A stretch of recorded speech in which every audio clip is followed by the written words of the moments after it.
Nice. I remember when I heard that this came out, and I'm like, well, how the heck can they continue with this franchise? Haven't they done the original concept to death? Well, thankfully, it seems like the producers were thinking about that when they did this movie, because this movie improved on many things that I think hurt the third movie, because when the second movie took place right after the first, it made sense. We never actually saw if Mary Beth died, so then if she was to somehow get away, wouldn't she go for help rather than just retreat into herself? That is the way that Danielle Harris played the character. I can't remember how the original actress played her, unfortunately, but in terms of how Danielle played her, yep, definitely.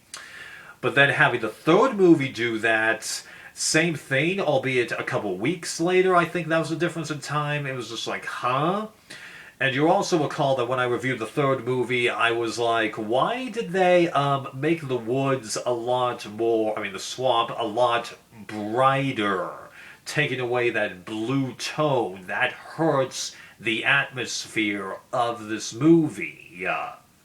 Well, thankfully this movie fixes all of that, because they brought back the blue tone, and they instead advanced the timeline within the movie so that now real life matches what is occurring within the movie. Now, granted, enough time has passed since they made this movie that continuing with that trend is going to be next to impossible, but I don't know, given how much AI technology has improved, maybe we're just shy of that being able to happen, or they could be just using the throwaway line of every 10 years something happens. It's possible.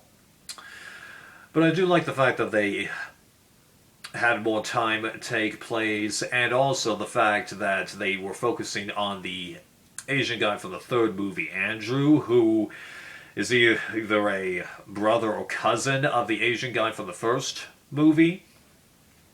I love the fact that they did that, and also how they decided to distance themselves even further from Mary Beth by not having Andrew be the first good person that we meet. We instead meet Rose and her friends, who Chloe, I think, is one of them, yeah.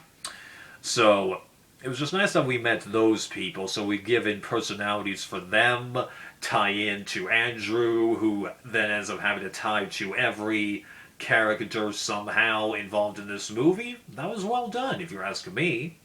All that was great. Fast forward to when all the crap started going down, it fits right in with the previous franchise. Over the top, bloody kills.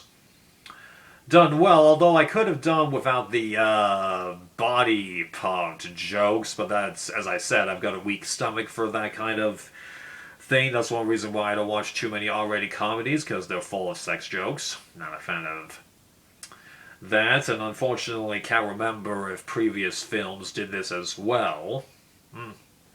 Oh well.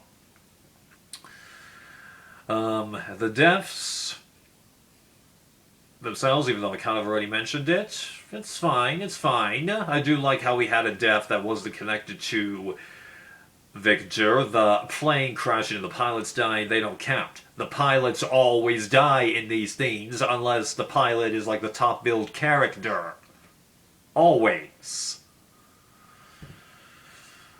Right. The resolution, it's fine. I mean, like, we've seen Victor have his head blown off twice, so him getting pushed into a turbine and then being ripped to shreds, even though there's really no shreds to speak of, it's just blood. Yeah, that works.